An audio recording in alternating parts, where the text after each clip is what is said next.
We are back with another episode of Sutton Reactions, episode 61. Welcome in everybody. Listen, I'm excited today. Episode 61, and honestly, it was just because I was just on my phone just now, guys, and I remembered that today was the first day of Ravens minicamp. And there's going to be a slew of news coming out about that. Of course, we're not going to get into any of that here on Sudden Reactions because we get into that on the Purple Rain Podcast YouTube channel, which we will be live on later today. Quiet Storm Sports, reviewing and breaking down all things minicamp. Who was there? Who was not? Who showed up? Who performed? Right? Who really stood out? All the latest and greatest storylines. Make sure you tune into PRP later on for that. But like I said, in the meantime, while all that news is getting put out and happening in real time over in Baltimore, we got some reactions. We got some things to react to here today. So what's going on, y'all? I see the live chat. King Blaze, what up? What up? Christian, what's going on, my brother? And then Herb, what up, Herb? Says we bike. Yes, sir. That we are, man. That we are. Beautiful. What is today? June 9th. Summer is officially underway, chat. And you know, it's been hot here in Houston. But I will say that I'm not prepared for what's to come. You know, when it starts hitting like 110-degree weather on like a, 3-4 days at a time. Yeah, I mean, listen, chat. I mean, I'll tell you one thing, I won't be outside a lot at all. I might be actually on stream more just talking to you guys because I won't be able to get outside. What's going on, ISO? What up, Kenny? What up, Asmodeus? Appreciate y'all for coming through, man. All right, episode 61 of Sudden Reactions. Let's get into it. Like the video.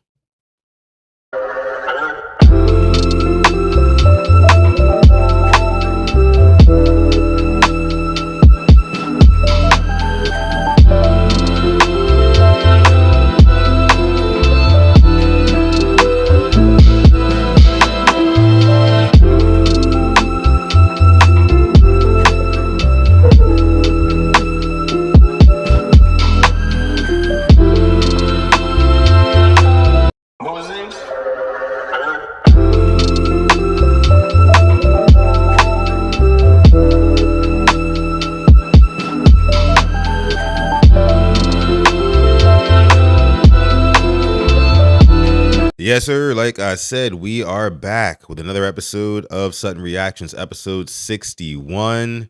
Herb says here, y'all like the stream, and y'all like the stream, like the stream. And if you like the intro music, that was actually produced by our guy Herb here. So shout out to him for the intro music as always, brother. We appreciate you. As a matter of fact, clap it up for him.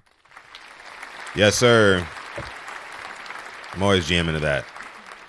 All right. All right. What do we want to start with today? What do we want to start with today? Let's go here. Let's go here. So last night was game 3 of the NBA Finals. Did any of you guys catch the game? Any of you guys catch the game last night? It was a good game. It was a good game. I thought that the Knicks would take the soul from the Spurs last night and really kind of like put them to bed, but they didn't. Right? The Spurs came out and they got the job done. And it was a really hard fought battle. A lot of heavy defensive effort from the Spurs, especially down the stretch. But the Knicks, man, the Knicks are just so freaking good. It's annoying to me, honestly, because I'm rooting for the Spurs to win this series, right? I'm rooting for the Spurs to win, but it's so annoying watching them play against the Knicks because the Knicks are just so good at making shots. Like that's just it.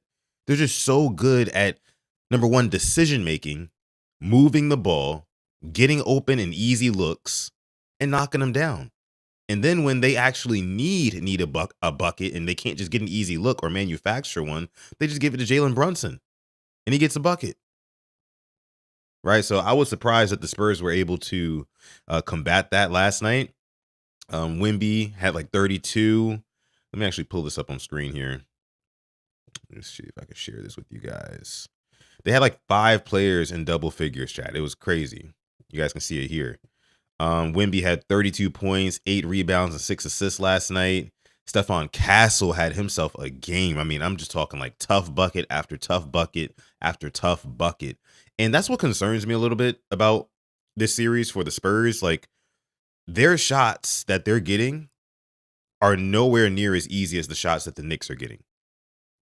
The Knicks are getting the easiest looks right now. The Spurs are fighting tooth and nail for every single bucket. Felt like the 2025 Ravens offense. Just fighting tooth and nail for every single yard, every single first down. You know what I mean? But they pulled it out just barely, though. I think they only won by like 4 or 5 points. So my concern is going into the next game at the Garden, right? And we'll talk about that in a second. But with the Knicks at home, they are going to be a little bit more relaxed and settled in. And then they're still going to be making these shots. They're still going to be knocking these shots down. And it's just all about, can the Spurs keep up? Because if you're going to be trading tough buckets for easy buckets win every time. Easy buckets are going to win every time. Let me check out the chat here. If they get Sacramento's De'Aaron Fox, they're going to be a problem. I agree with that. JD, what up? But yeah, I mean, not Sacramento, but De'Aaron Fox, he is dealing with an ankle injury right now, if I understand correctly, and he just has not looked nearly as explosive as De'Aaron Fox would. Now, De'Aaron Fox is getting older, right? De'Aaron Fox has been around for a minute now, and I just don't know how much he's going to have in the tank to offer San Antonio down the stretch of the series, because now we're really getting into the nitty gritty here. You've confirmed a game 5, right, by winning last night, so it's going to be a little bit of a longer series. And I do think the Spurs can win at least one more game in this series. I did pick the Spurs to win in 7. That's still very possible. But with what I've seen so far in the first 3 games, you know, with Wemby really being the only one at times who seems like they can get it done. And even with Wemby, again, I'm concerned for the Spurs because even with Wemby looks like the player who is still a year away, maturity-wise, right? Like, I think he does need to kind of put on a little bit more weight, for one, so he doesn't get bullied by the likes of Karl Anthony Towns. And he just needs to get a post bag, like get some bag work in the post, right? And you'll be just fine. I mean, I saw last night he did start to take to the paint a little bit more, which I definitely enjoyed that. He needed to do that instead of just settling for jumpers all night long. That wasn't working. But yeah, I'm concerned. I'm concerned for the Spurs. But I was happy to see that also De'Aaron Fox, he turned it on at the end of last night's game and made a couple of big shots to really kind of seal it for them. Knicks have the experience advantage. They definitely do, with Bridges and Hart and all those guys. Like, man, Brunson even and Anobi, they've got a lot of experience on that team. Lots of it. And it's showing right now. I mean, I think the Spurs just had like their back against the wall. They knew if they lost last night, the series was over, like 100% over. Because no teams ever come back from 3-0. So they knew that they had to win, literally had to win. And the Knicks could afford, since they stole both of the games in San Antonio, they could afford to lose one, right? So, that's what ended up happening. But now I'm just glad we have a series back. I'm glad we have a series. Wemby needs to work with Al Jefferson in the post. Yeah. Al Jefferson gave that one move. He at the basket. Castle or Youngblood. Yeah, Castle was tough. Fourth quarter, Knicks couldn't buy a 3. It was rough. It was rough. But I mean, the Knicks are still just so lethal at shooting threes, bro. Like, it's insane to me. They have so many 3-point shooters. So many. LaMarcus Aldridge would be a good one too. That would be definitely somebody who he could benefit from. I agree, JD. I haven't heard his name in years, LaMarcus Aldridge. Nice little pull right there. But okay, zooming out from the actual game that we witnessed last night, Madison Square Garden was packed, and mainly because Donald Trump was in the house. You can see here Donald Trump was booed in Madison Square Garden before Game 3 of the finals.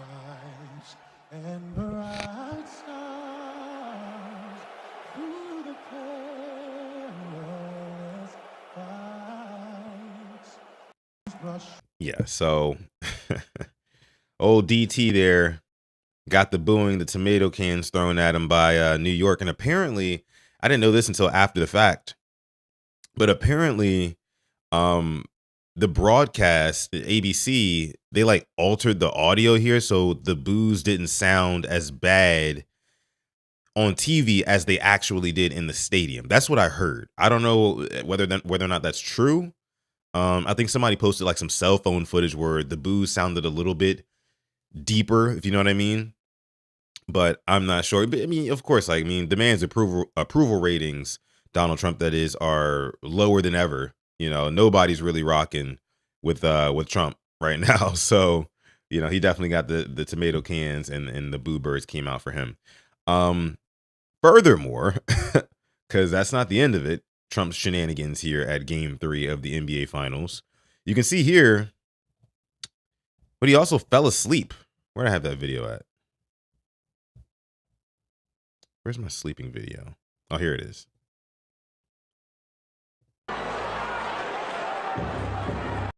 So you can hear, I mean, like here, obviously, Donald Trump's eyes are closed.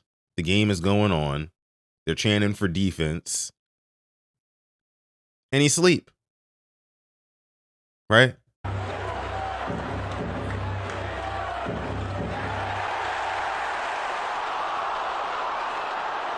No reaction to anything that's going on. Then wakes up out of nowhere after the whistle. You can tell the whistle woke him up.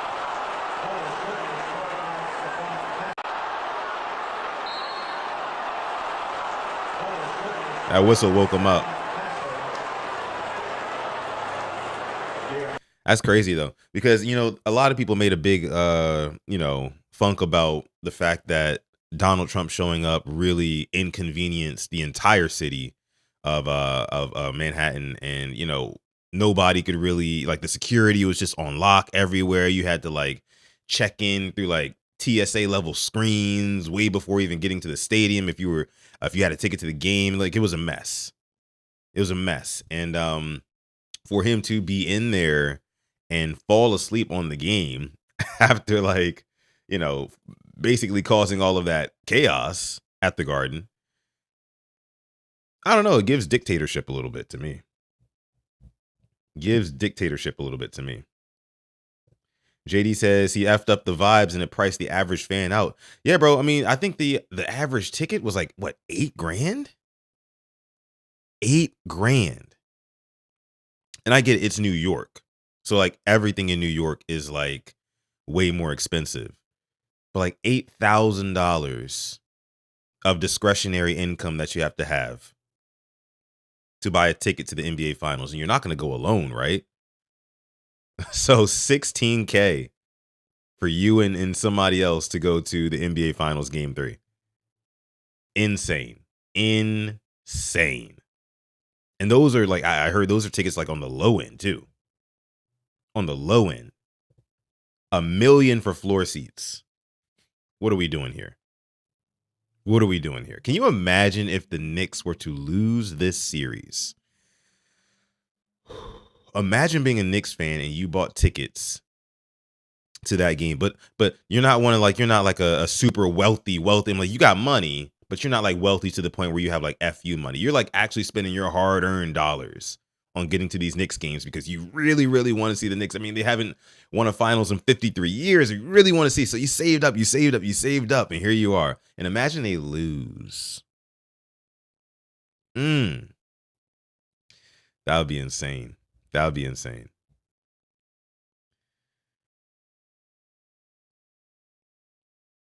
The average person hasn't been sitting in the finals or Super Bowl for years, says Kenny. That's true. All of these events, I mean, the Super Bowl is more corporate, I would say, than the NBA Finals, just because the NFL is just way bigger, way more massive than the NBA. The NBA is a little bit more, I guess you could say, cultural. Like, you see at the NBA games, you see everybody. So you see Spike Lee's there last night. Timothy Chalamet's there last night. Larry David's there last night. There's a lot of people there last night. Fat Joe's in the arena. Derek Jeter. A bunch of people, you know. NBA games, like high profile NBA games, they bring out like stars and stuff like that. I feel like everyone who gets tickets to the Super Bowl, I've never been to the Super Bowl, so I can't really say. But and I don't really know too many people who go or who are gone to the Super Bowl. Maybe like 2 or 3 people that I know personally have ever actually gone. Most people just watch it on TV because those tickets are just as expensive, right? Like 20K, or maybe not that expensive. I think like the cheapest Super Bowl ticket might be like 4 or 5K. Let me actually look that up really quick. What was the cheapest Super Bowl ticket? Cheapest Super Bowl ticket 2020. The cheapest Super Bowl 2026 tickets fell into the 3,200 to 3,700 range on secondary marketplaces like Ticketmaster and SeatGeek. Got it. In the days coming up to the game, primarily for 400 level seats in the upper end zone. So yeah, it was a little bit cheaper because those are stadiums as opposed to arenas as well. So there's a lot more seats, but still, $3,000 of discretionary income. Again, most Americans, the vast majority of Americans, don't just have that on hand to throw at a Super Bowl ticket. And again, you can't just buy one. You got to get two. You got to get two. And just the logistics of like getting to the Super Bowl and doing everything at the Super Bowl. I mean, that's an extra couple $100 right there, easily. Easily. So yeah. But that's the way life goes, though, right? I mean, people like Donald Trump would just tell you to get your money up. You know what I'm saying? That's what he would do. Now, there was something that I saw earlier about Stephen A. Smith, right? Stephen A. Smith had said something about Donald Trump. No, Donald Trump had actually came out. He was asked about Stephen A. Smith, and Donald Trump said something along the lines of he's a good guy, but he's not too smart. Like he questioned his intelligence. And Stephen A. Smith had a response to that on First Take this morning. And actually, you know what? Let me play Trump's thing first. Mostly cheers. It was I think mostly cheers. It was loud and it was very enthusiastic. Mr. President, ESPN commentator Stephen A. Smith, who was talking about running for president, said he would blame you if the Knicks lost the game. How do you respond to that? I think he's a nice guy, but you need a certain aptitude to run for president. You need a high IQ. I'm not sure that Stephen has that. All right. So there's Donald Trump saying that he thinks Stephen A. Smith is a nice guy, but he doesn't think he has a high enough IQ to run for president. And that was when somebody asked Trump about Stephen A. running for president. So crazy. I mean, and then Stephen A., he fired back this morning on First Take. Let's take a listen. You want to talk about IQ? I could say I put my IQ up against yours any day of the week. I could go one better. I could ask you why you've been running for me the last year since I was able to talk to you. I could ask you to debate me since you think you that dude. Real quick. Real quick. You know what I love the most about this? I love how much Stephen A. loves this. Because you can tell in Stephen A.'s voice and just his demeanor here, he's calling on a verbal boxing match between him and the president. And he's doing it so on purpose. You can tell he's acting right now. He's literally acting right now. Right? Like he's not saying any of this stuff that he's about to say based off of emotion. This is all pre-planned. This is all like, okay, this is my perfect avenue for me to take so I can position myself as the next presidential candidate. I think that this is what Stephen A. is doing right here. He wants to debate Trump. He wants to go back and forth with him. He's inviting that all the way to the point where he had to call up his bosses at ESPN, who then had to call up their bosses at Disney to ask if this was okay to do. Because if you don't think that they got permission for Stephen A. Smith, their golden boy analyst on ESPN, him and now Pat McAfee, who's apparently getting a big bag of money. We'll talk about that later. But they had to ask for permission for Stephen A to get up there and do that and say these things that he's about to say. I'm gonna let the video keep playing. Video keep playing, but I want to read some of you guys' chats first, so I don't get too behind on it. Void says, "Yo, growing stuff in the backyard. Didn't know watermelon sprouted up that quick." That's dope. Good on you, Void. Good on you, Void. What else you growing? Stephen A. Smith running for president would be nasty work. I can see it happening, though. I mean, they said the same thing about Trump. Donald Trump running for president would be nasty work. And look, here we are. Here we are. What, 10 years later, right? Stephen A. Smith enjoying the moment. Go ahead and enjoy yourself. He feeds off of this stuff, is what I'm saying. He feeds off of it.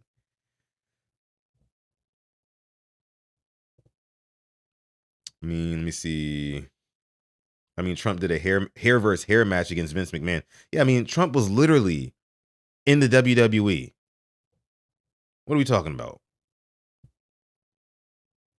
All right. All right. What does it say? Nasty workers, that Bateman. It's a no-show for this mandatory minicamp time for the conspiracy. Did Bateman not show up? All right. Well, listen, Quiet Storm Sports is going to be later. I don't know what's happened so far, but I will be reacting to all of that later today on the Purple Rain Podcast YouTube channel. And I'm solo today, baby. I'm solo. So it should be a good one. Should be a good one. You're going to get the off the cuff Sutton. Off the cuff Sutton later. Coming soon. Don't worry about it. Back to the Stephen A. Smith thing, though. Okay?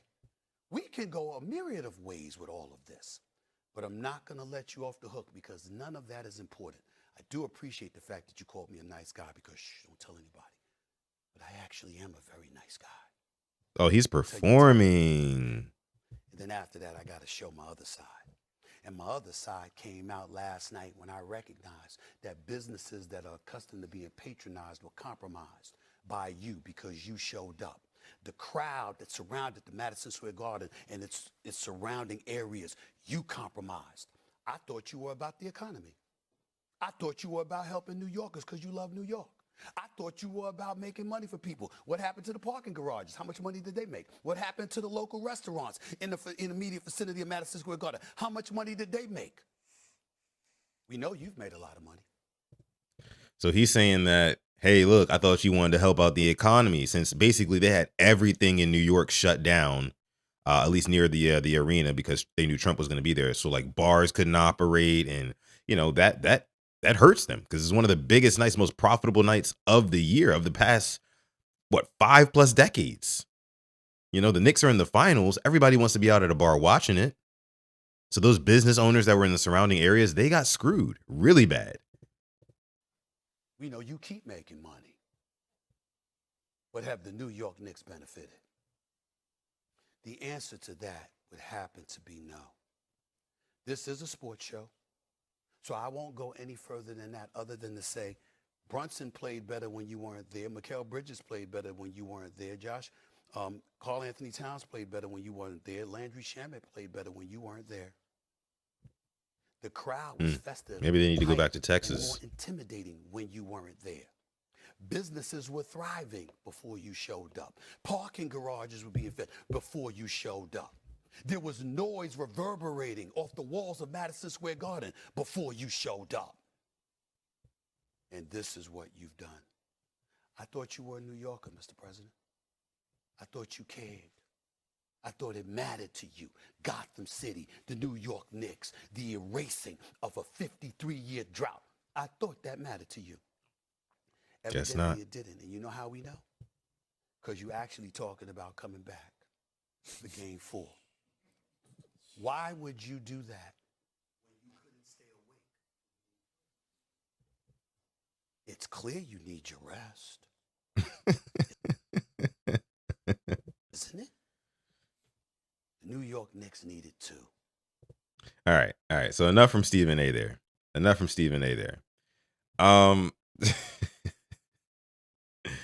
But yeah, it's obvious. Again, it's clear and obvious to me, at least, that Stephen A. Smith wants to go back and forth with Trump. He's inviting it. In fact, he wants to debate him. I'm sure he wants him to come on his show and do a one-on-one debate with him, and that'll be his springboarding into politics.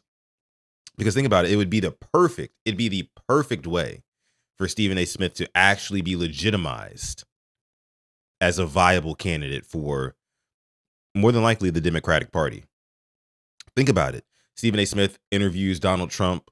It's like a 30-minute thing, and they just kind of debate, or not even an interview. It's a debate between the two of them. They go back and forth for 30 minutes. Stephen A. Smith is witty enough, young enough, and we're just way more tired of hearing what Donald Trump has to say, where Stephen A. he would murder him in a debate. He'd pick him apart, and then that would be content to go out to the entire world. And people who aren't familiar or as familiar with Stephen A. Smith be like, hey, I don't know too much about this guy, but I mean, he's making a lot of sense in what he's saying to Trump right now. So I mean, you guys say he's a sports analyst. Well, Donald Trump was a reality TV host. So what are we doing? Again, I mean, the floodgates have been opened, is my thing. The floodgates have been opened. You no longer have to be a Nepo politician, baby, in order to be president. You just don't. You just don't. After Barack Obama, this country said, all right, well, really, anything goes now. And that's how you got Trump. That's what happened.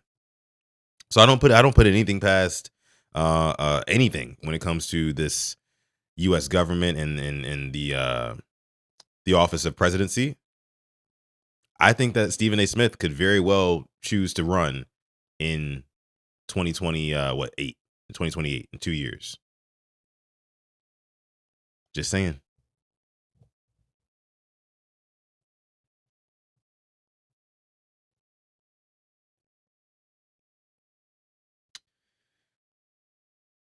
I mean, if Trump is a big New Yorker, then why not go to watch a team he supports? That's fair. That's fair. But I just think that Trump does a lot of gallivanting for a president who has such low approval ratings. Like, being at the game 3 of the NBA finals is not a good look when America's actively losing a war. People can't afford, to live, right? People are effed up out here, and things aren't really looking too hot right now. I mean, let's just keep it a bean. It's a bad look when you're at a game. You know what I'm saying? It's a bad look when this upcoming Sunday you're going to be in the backyard of the White House watching UFC fights. It's just not the best look. It's just not the best look. People will question how seriously you're taking the office after a certain point.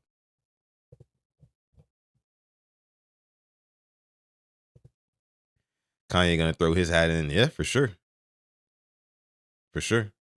Kanye, I mean, well, I don't think it was ever like a serious thing, but he did say something about, I think, running for election. I've heard somebody mention like Dwayne The Rock Johnson. Like, it's no holds barred. No holds barred, but we'll see. Gas prices are going lower right now. I heard something about gas prices going lower slowly because they're putting more ethanol in the oil, which like is not good for our cars because it makes it cheaper per barrel or something like that, or per gallon, but it's not good for your gas tank because it causes like corrosion or something like that. Don't quote me, but that's what I heard on why the gas prices have gone down just a little bit in recent weeks. So, all right, guys, enough of this politics talk. Again, Stephen A. Smith, I definitely think he's positioning himself to run for office in 2028, and this is just kind of getting everybody used to. I mean, look at this. Look at this. He's got the American flag in the back on first take. On first take. It says something to me that real quick before we move off this. It says something to me that Stephen A. Smith chose to do this on first take instead of his own show, the Stephen A. Smith Show, or the Straight Shooter with Stephen A. Smith. I think is what it's called. He chose to do this on ESPN's network, not his own YouTube. That says something. That says something. That not only is Stephen A. Smith preparing to possibly run for office, but he's also got a machine behind him. Because again, Disney let him get up here and say these things. Disney.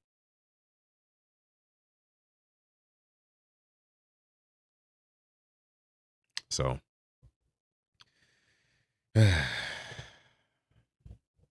is what it is, though. Is what it is.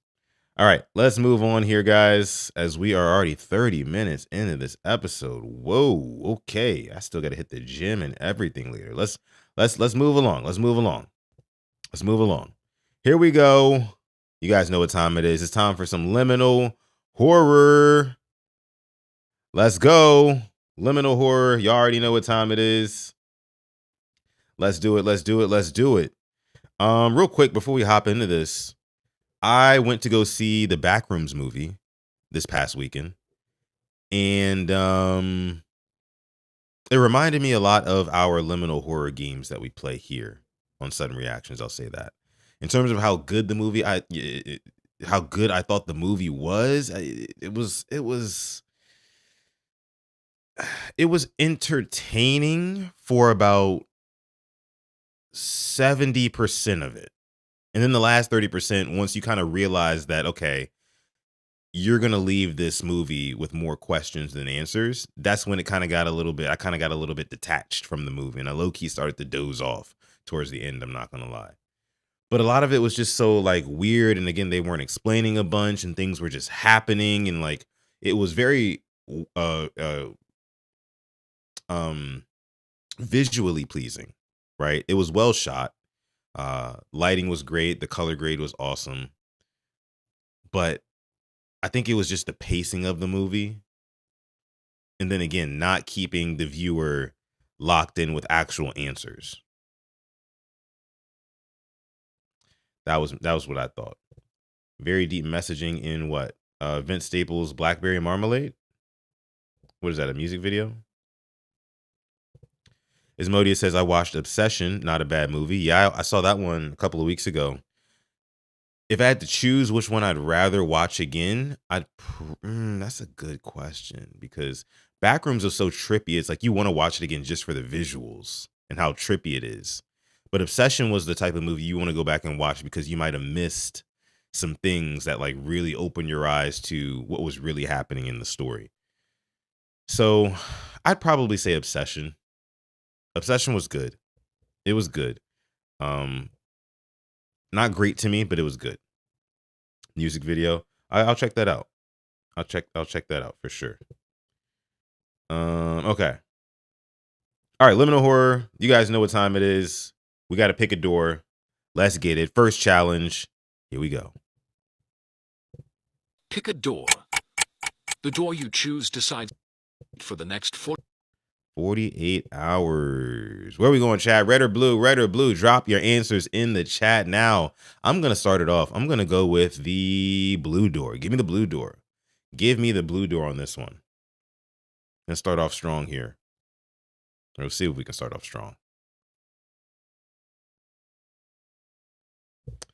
Let me see. Yeah, I'm going blue, y'all. I'm going blue. And no, I have not seen the Smile movies, Void. All right, here we go. Pick a door. The door you choose Team decides blue. your fate for the next 48 hours. All right, Red's going first. Door 1, the mirror labyrinth. The corridors repeat at impossible angles. Reflections do not always match your movement. A glass table appears every few hours with bread and still water. You are expected to eat quickly. You will find a narrow cot, but your reflection may already be lying in it. It's not bad so far. There is a figure that only exists in mirrors, identical to you, but delayed by several seconds. Oh, shit. Do not make eye contact with it. If it you're done. before you do, leave the room immediately. Good luck. You're done. Oh, yeah, Door you're 2. done. What do you mean don't make eye contact with it? Once you see it, of course you're going to make eye contact with it. And they said that it looks just like you. So, of course, you're going to make eye contact with it.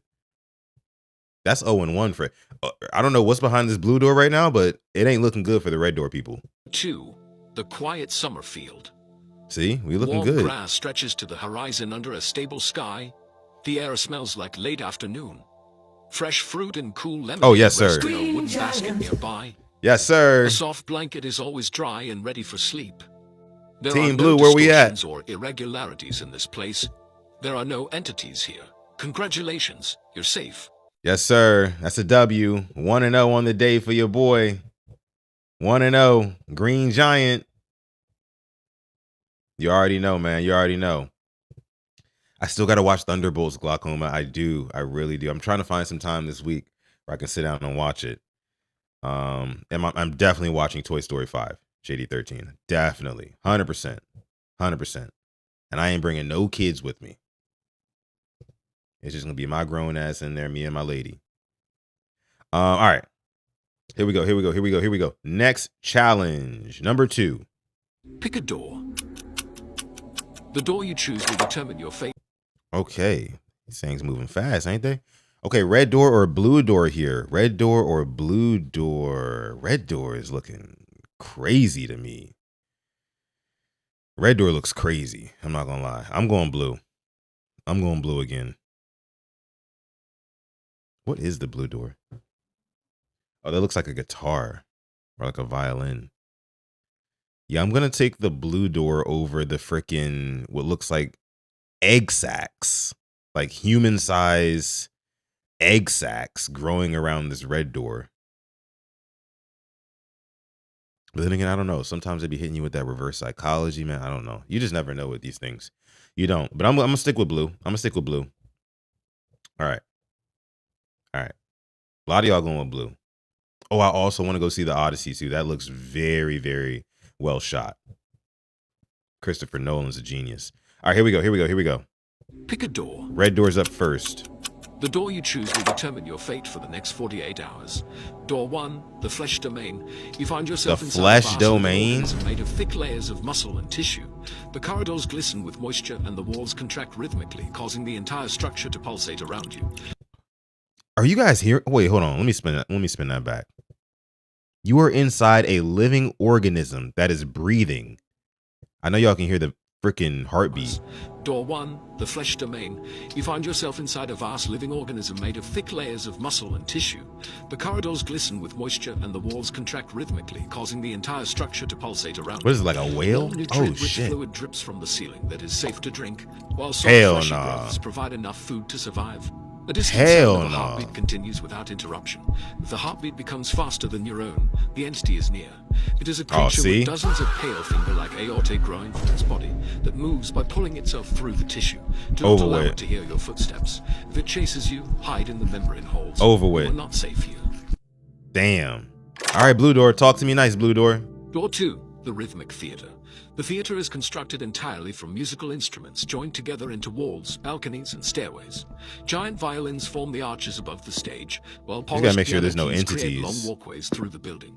Crystal glasses with champagne can be found beside tables stocked with sweet pastries. Private viewing boxes lined with velvet and guitar strings provide comfortable places to sleep. Soft melodies drift through the theater continuously, though no performers are ever seen. There are no entities here. Music never repeats the Yes, same sir. song twice. The world feels safe. Pick a 2-0, baby. 2-0 on the day. 2-0 on the day. I mean, I feel like that one was obvious. That one had to be. I mean, like, that just looks creepy as hell. Like, I would have. I would have never picked the red door. I'm not gonna lie to y'all.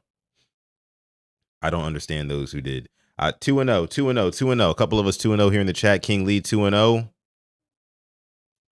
Let me see who else 2-0. Let me see. King Blaze is 2-0. Okay. All right, let's keep it rocking. Challenge number 3 on the day. Pick a door. Choose red. The door you choose determines your fate for the next 48. Next 48 hours. The fish said choose red. Pick a door. Choose red. I don't know, fish. Blue been treating me right. I'm gonna rock with blue. I'm sorry, fish, but I got to rock with the blue. Blue's been treating me right so far. I'm going with the blue. Where y'all going? Where y'all going? Where y'all going?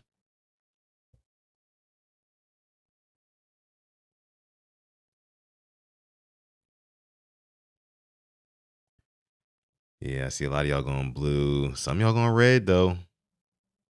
Some of y'all going red. I don't know. I just feel like this fish is out to get us, man. I don't know. I don't like the look in his eye. I don't. But let's see. Let's see. I'm going blue. But red's going first, I The door you think. choose determines your fate for the next 48 hours. All right, red door. Door 1, the calm aquarium. You enter a space filled with glowing tanks. Fish drift slowly, lighting the walls in pulses. Packaged meals appear regularly labeled with your name. Rarely a big creepy fish appears behind glass, staring for minutes. Do not approach the glass when it appears. If it stares, remain still until it leaves. You sleep in a padded room. Nothing harms you here. Oh, see? Green giant. Damn. Damn, I should have listened to the fish. All right, blue door, let's see what you got. Door 2, the unlit bunker. You descend into a dark unlit concrete okay. bunker with no lights. The layout shifts when you are not looking. There is no food, only dirty water in basins. Do not drink too much at once from the water. Something follows you, never fully seen. What's following? Only pressure and sound. Pressure and Stops, sound? it is already closer. You cannot rest. It will find you eventually. You are not safe here. Damn. Damn, I should have listened to the fish. I should have listened to the fish, yo. 2 and 1. That's all good. It's all good. Hey, clap it up. Clap it up. Clap it up. Anybody out there 3 and 0? King Blaze, you 3 and 0? That's crazy. That's crazy. King Blaze, you trying to get that W. Trying to get that W. Man. All right, 2 and 1. I'll live with that. I'll live with that. I'll live with that. We got how many more? One more challenge, and then we got the bonus round, it looks like. All right, here we go. Here we go. Moving on. Pick a door. The door you choose decides your fate for the next 48 hours. Are we going red or blue? Blue did me wrong last time. They did me wrong last time. I got to get this one right, though. Let me lock in. Let me lock in. All right. Let's see. Are those like nooses? What the hell are those? Those like, oh, those are nooses, aren't they? Well, there's 3 nooses over the red door and only 1 by the blue door. I'm going to go blue. I'm going to go blue. God damn it. But why do I feel like it's red, though? I'm going to stick with blue. I'm going to stick with blue. I'm going to stick with blue. Man, if they do me dirty on this, I'm going to be sick. I'm going to be sick.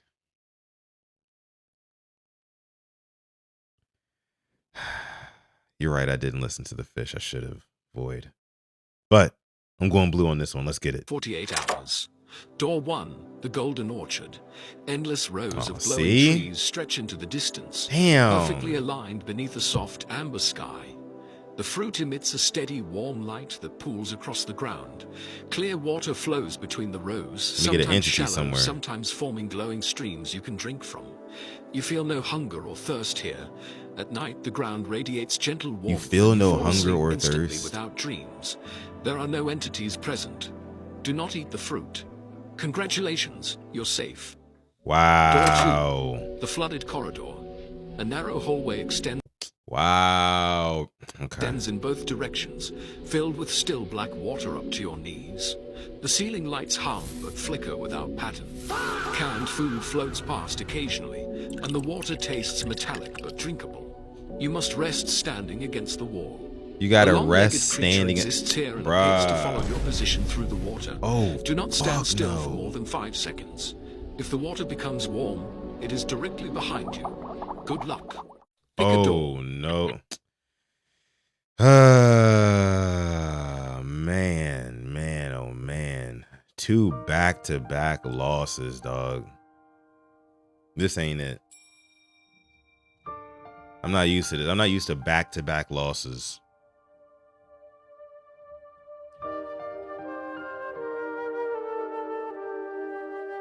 We gotta turn things around, chat. We gotta turn things around. Anybody out there 2-2 just like your boy? See a couple of y'all out there. Mike, I feel you, brother. Nigerian Nightmare, I feel you, brother. Kenny, I feel you. Team 2-2, it's all good. We can still bounce back. We can still bounce back. We can still bounce back. It's all good. Here we go. Here we go. Here we go. We can still bounce back. All right. Bonus round, chat. Bonus round. Bonus round. Y'all know how the bonus round works, man. It's a hide and pray. Hide and pray. You got to pick the correct number. If your number survives, that counts for 2 wins on your record. If you lose, it still only counts for 1. Damn. And make sure you drop your final records in the chat after it's all said and done. Here we go. Here we go. Bonus round, y'all. Hide and pray. All right. Pick your numbers. Call your shots now.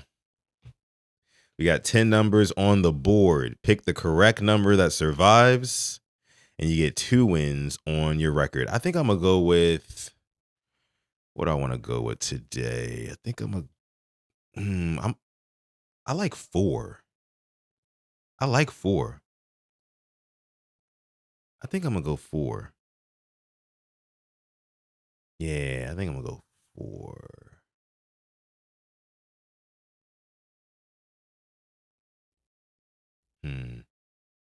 Drop your numbers in the chat before I run it.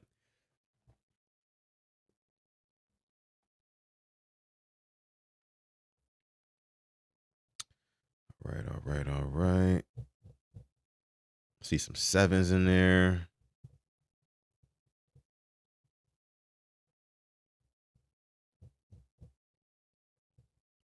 Ooh, I still got a chance to win. I still got a chance to win.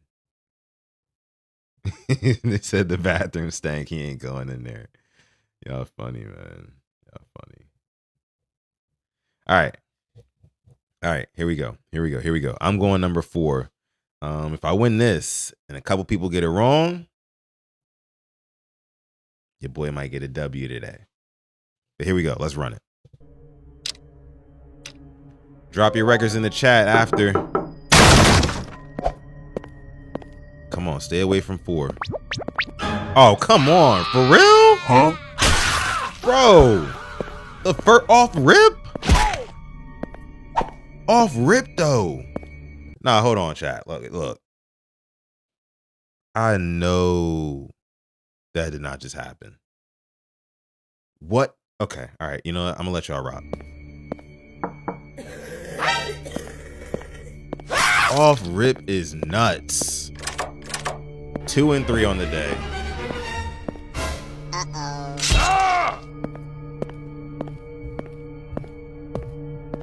I found you. What?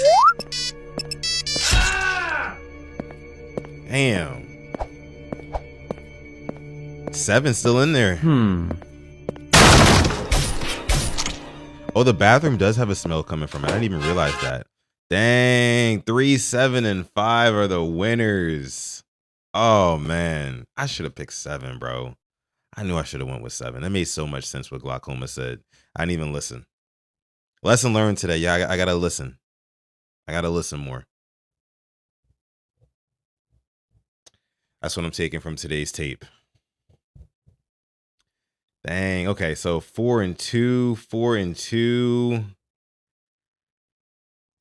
Stretch 4 and 1, but you missed the game. But still 4 wins. That's tough. Wow. I can't believe that, bro. I cannot believe that.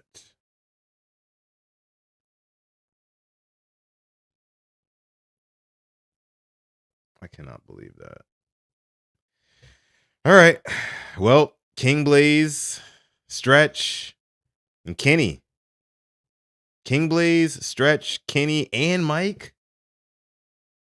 Are we looking at a 4-way tie? Mike 4 and 2.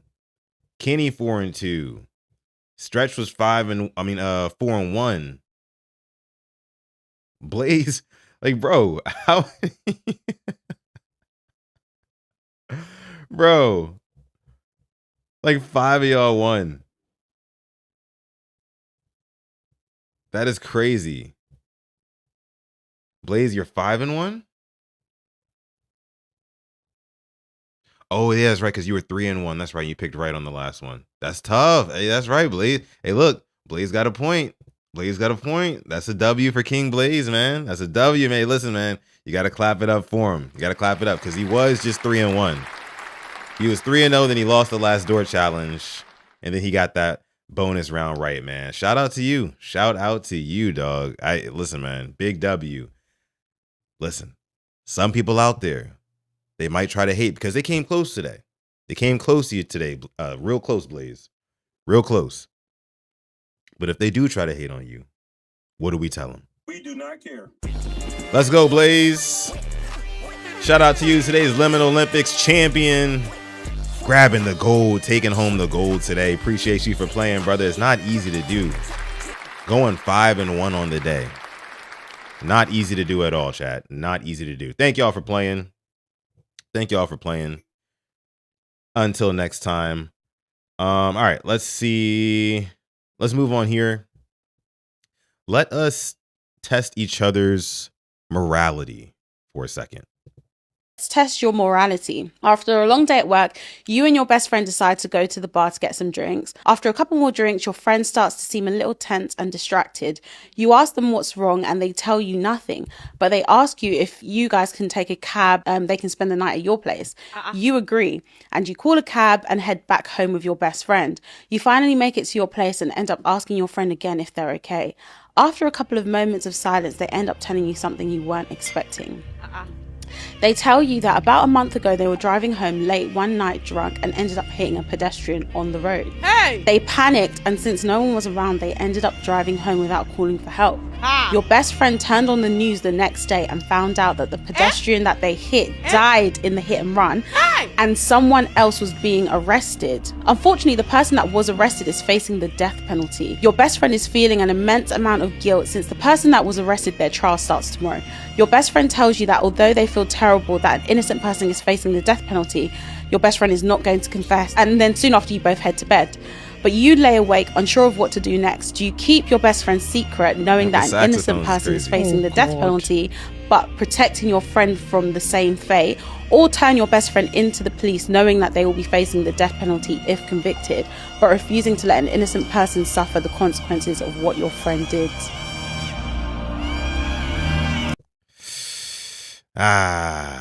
So what y'all doing? What are y'all doing in that situation, chat? I mean, just to summarize it, you know what I'm saying? Your friend comes to you and confesses a hit and run murder that they did on somebody. They panicked. They fled the scene. Sorry. And now they're telling you, they're confiding in you. And if you turn them in, they're probably going to get the death penalty because they already caught somebody who didn't actually do it. And they're going to get the death penalty if nobody says anything about it. What do? Do you snitch or do you take it to the grave? Which one do you do? Which one do you do? And this is your best friend, like childhood, grew up with, you know what I'm saying? Parents is your parents and vice versa, all that. It's rough. I know it's rough. It's rough. I think for me, though,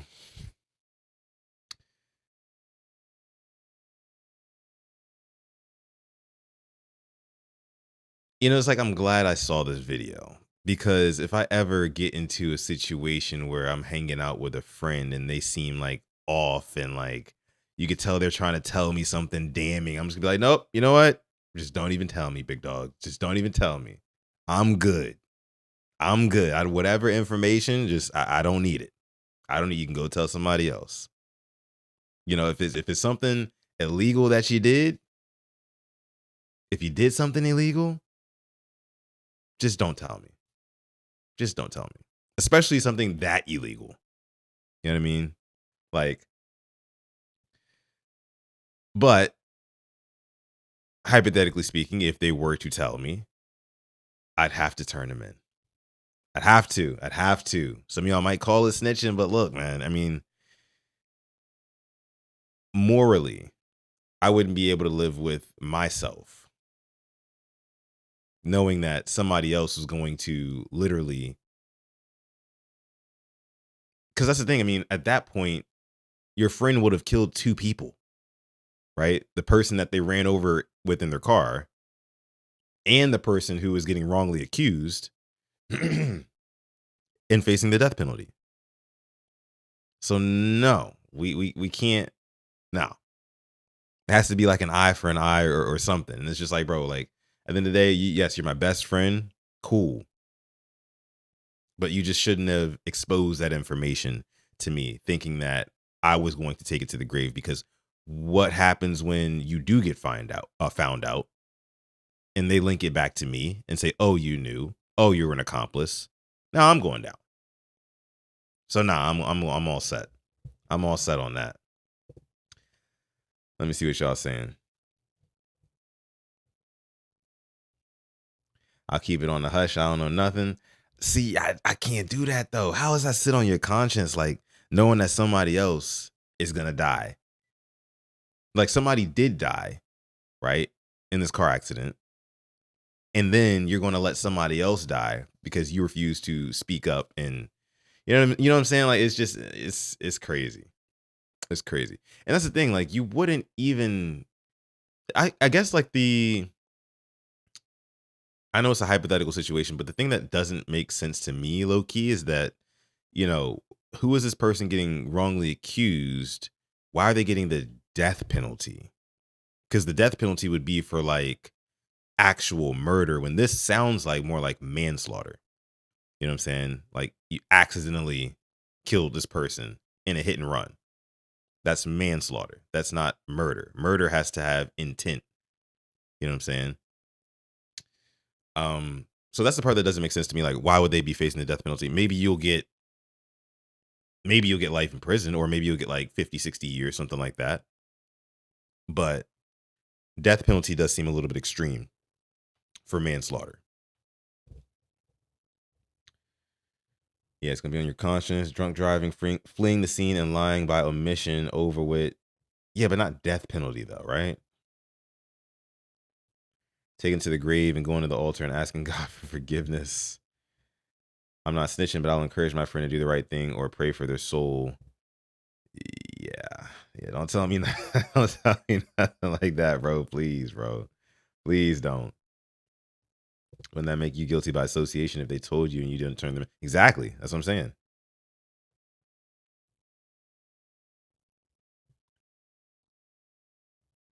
Death penalty is crazy. My best friend can tell me anything in confidence knowing I won't betray their trust, but I'd rather they not tell me something that heavy. Exactly. Like, if you know, come on now. Come on now. Because now you've burdened me.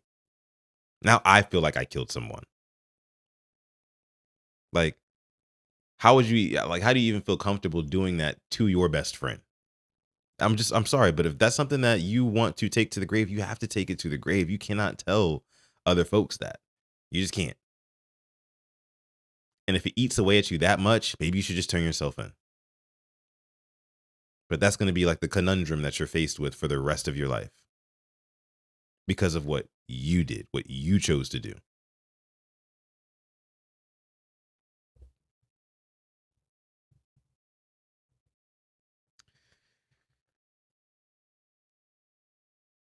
If that person don't get off, then lawyers failed him because that person didn't actually do it.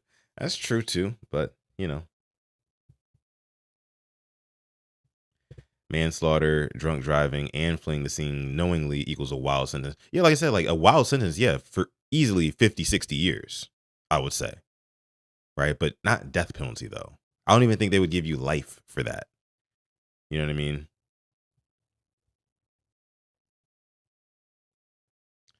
And if they did, then their lawyer failed them.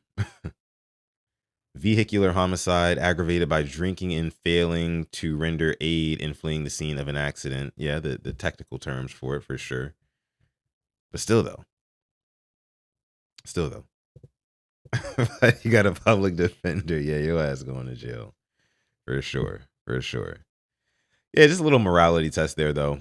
Little morality test, right? Fun little hypothetical. Maybe we should do more of those. Maybe we should do more of those. Those are fun. Those are fun. What's wrong with public defender? They're just not paid enough to have a vested interest in getting you off. That's what's wrong with them. You know, they're just there. They're just there. All right, we already talked about Stephen A. Smith. What else do we have? What else do we have? Streamer University 2026. Kai Cenat announced this. I don't know if any of you guys are familiar with the whole Streamer University concept that Kai Cenat did, I think, last year. But here is his trailer for the up and coming one.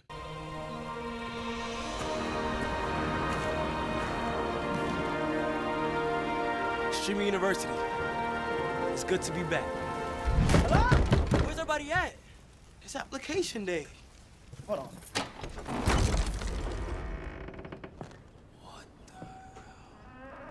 By the way, for those of y'all who don't know what Streamer University is, it's like where Kai Cenat has like a big Application day. What we doing?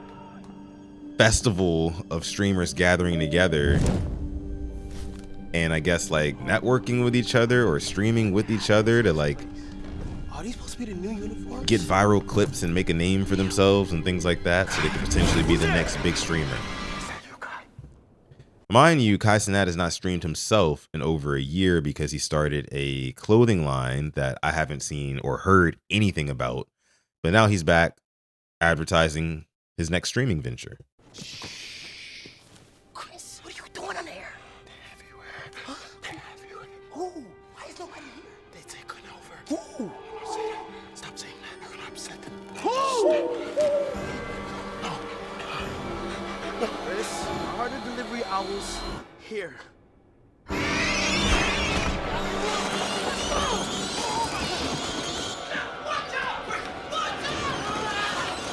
One thing I will say about this, the production quality is super high. You can tell Kai Cenat is dealing with some real money here in this production. Like, look at the steady cam. Wait, I have a solution. What is it? I've been working on this paper project. Where is it? Here.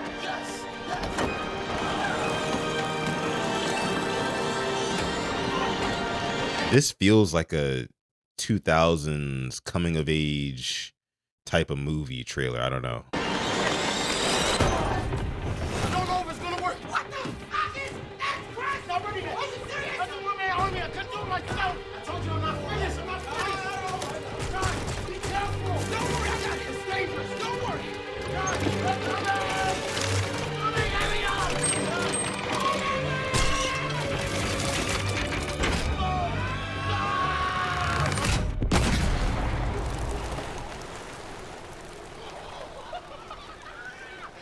Oh my gosh! I can't believe it! It worked! We did it! Yeah. Bring it in! This is your last semester.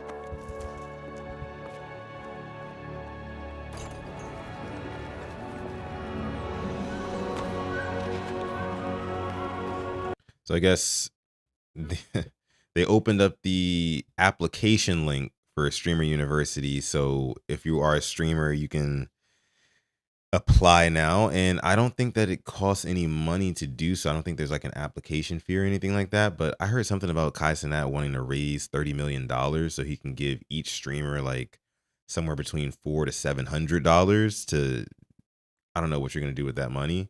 But that's what I heard. I want to know what you guys think about the whole Streamer University thing, though.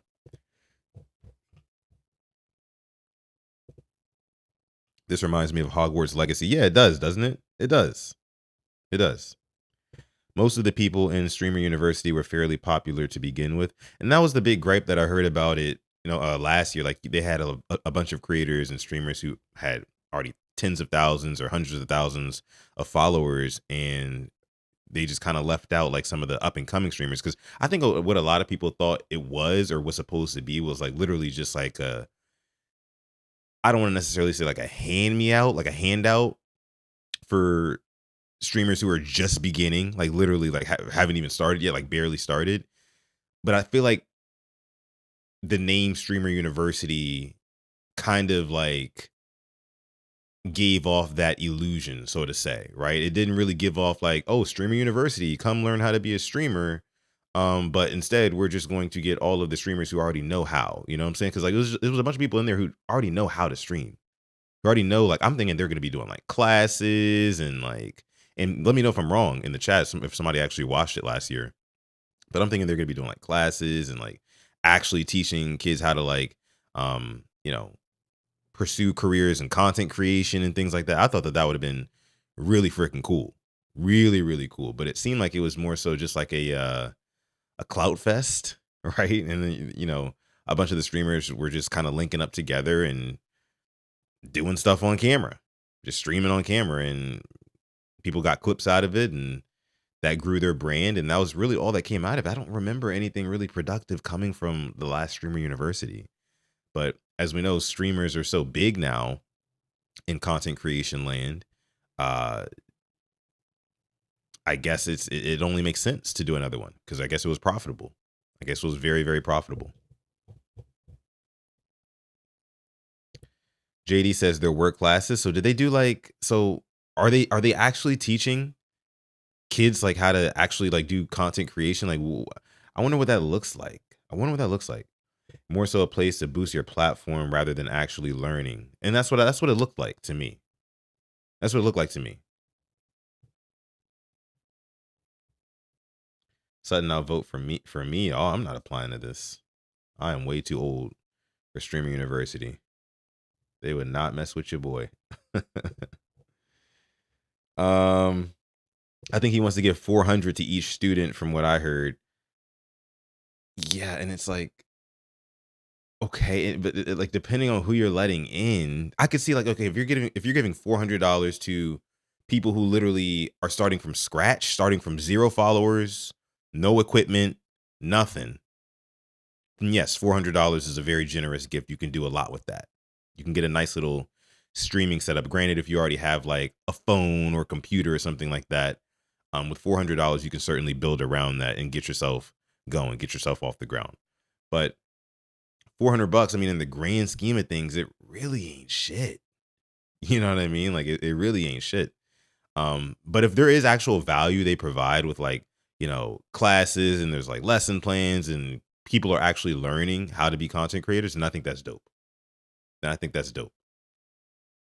that's what it should be with a name like Streamer University. But again, the only things that I've seen come from it are just like viral clips of streamer A interacting with streamer B, right? And then girl streamer D comes out and interacts with both of those guys, and viral clip goes on Twitter after that. You know what I'm saying? Like that's all it really looked like to me. So, but salute to Kai Cenat. You know, he's getting back into the streaming business now, after whatever he's done with his clothing line. As a matter of fact, I'm kind of interested to know what happened to his clothing line. Let's see. Or what is he doing with that? Let's take a look. Pursuing a career in fashion. He was seen with a fashion designer recently to possibly help him with his clothing brand. Interesting.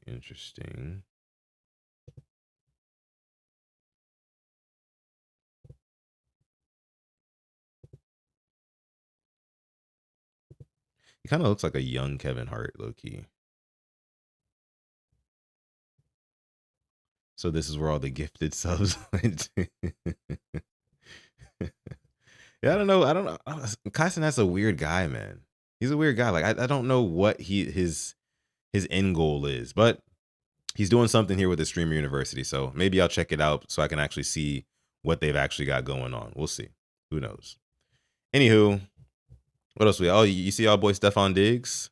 Latest pictures on Instagram, huh? Anyone? Y'all boy, this is who we want to be wide receiver 2, right? To back up Zay, right? It's Stefan Diggs, y'all. Pictures going viral after posting on Instagram. I'm telling you, again, he can keep the shenanigans over there. I'm all set on Stefan Diggs, the Diggler. All set.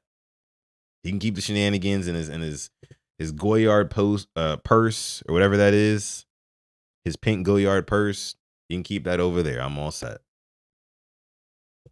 I'm good. Pull up Diggs' worst year and Bateman's best year. Irrelevant.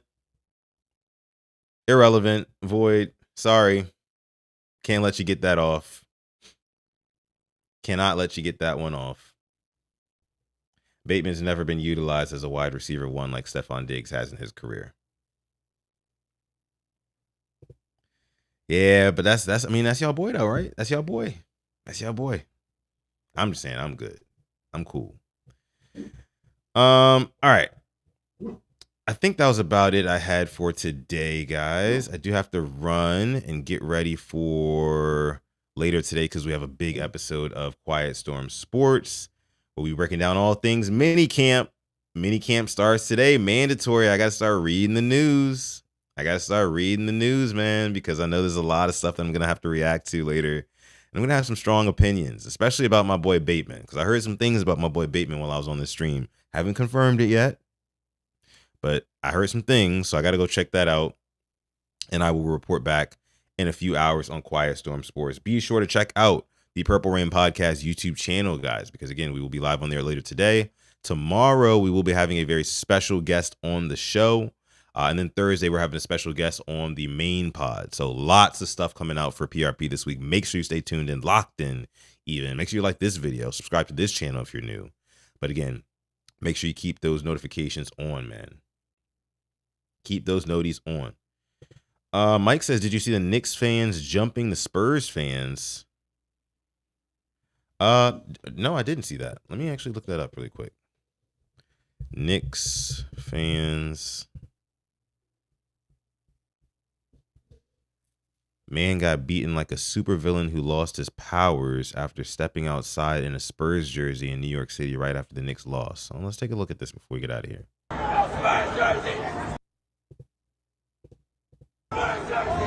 Oh, shit. Oh, shit, they on him.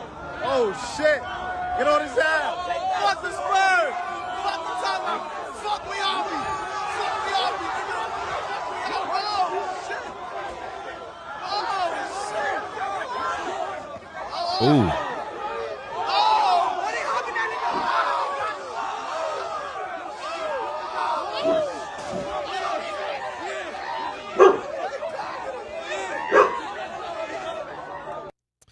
Okay, so this is loser shit on the Knicks fans part. This is grade A grade A loser shit from these Knicks fans here. You lose one game and now Spurs fans can't even walk in the street with a Spurs jersey on. Like, what are we doing here? Now, what I will say is that they didn't see, like, because this is unnecessary right here. Old boy here is recording, and then he runs up on him, grabs him by his jersey, the collar of his jersey, and tries to hold him back so the crowd can get to him and so that he can keep recording him in his face. And then guys are like running into him, crashing into him. This guy hits him. This white guy hits him. Ooh. And I feel like that pops it off. See, that popped it off right there. See, it was the black guy here grabbing him by his jersey. And then the white guy coming, because I think they were just going to hold him there and try to clown him up a little bit, you know, maybe rough him up, that sort of thing. But they're ripping his jersey. So it's like, bro, what are we doing here? Like, did he say something disrespectful for like these people to like start following him in like an angry mob? That's what I want to know. I feel like we're missing some context.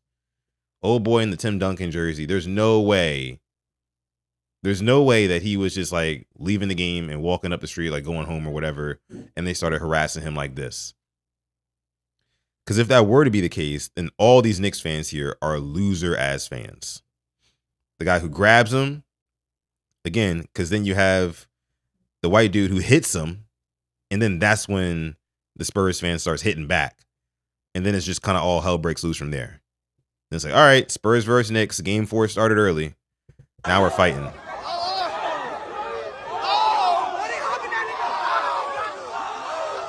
Oh, yeah, little kids getting in on the action. Look at this little boy. Is that a little boy? Is that a grown man? No, that's a grown man. Shit. Why it look like a little kid? It look like a little kid, but he got like a beard. What the hell? New York is a wild place. But yeah, they really started jumping them though. And you could tell they weren't like really like, you know what I'm saying, like getting in some crazy hard hits on them. You could tell they were kind of pulling their punches and pulling their kicks a little bit, but it's still stupid. Still stupid. Insane. So where did he come from? He was just walking by himself. People just filming him. Say, bro, what are we doing here, bro? This is embarrassing. Embarrassing the city of New York, man.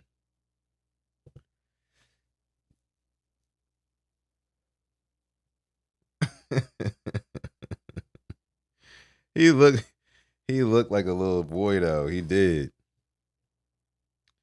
Buddy was walking like he was him. I would have hauled ass. Them NY fans are crazy. Concealed carry. I don't think you can conceal carry in New York. Nah, you can't do that in New York, right? Stretchy said you sent me another video. Let me see.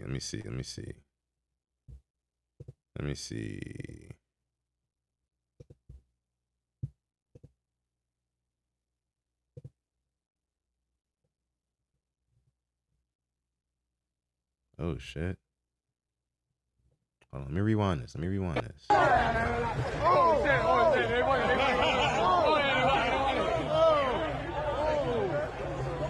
Man, this is some loser shit, man. Why y'all ripping my man jersey, bro?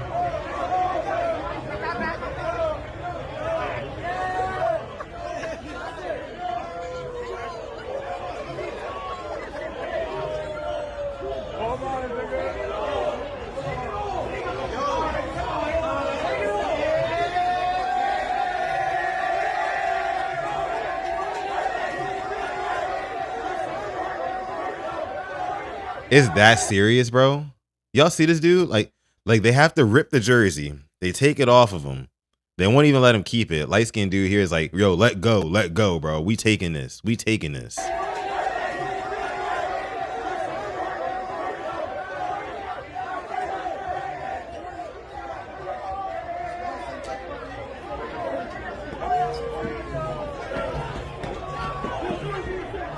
This is peak loser behavior.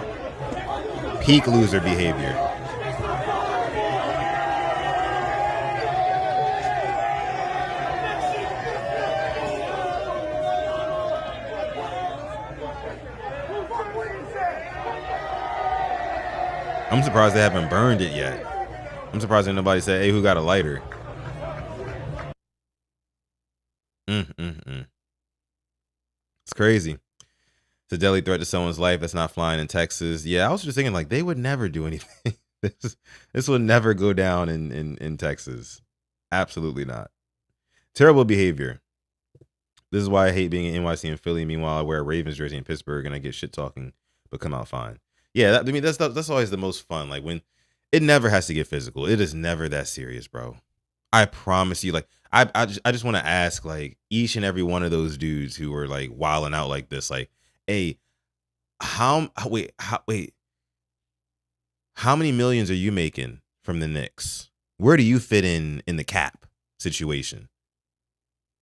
You know what I'm saying? Because you're moving like your life depends on it here. Like, you know, getting physical with opposing team fans. Like, what are we doing here? What are we doing?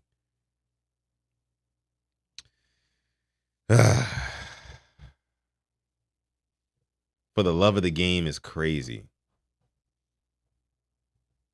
For the love of the game is nuts. But some of these dudes need a wake-up call, though. Some of these dudes need a wake-up call. I'll just leave it at that.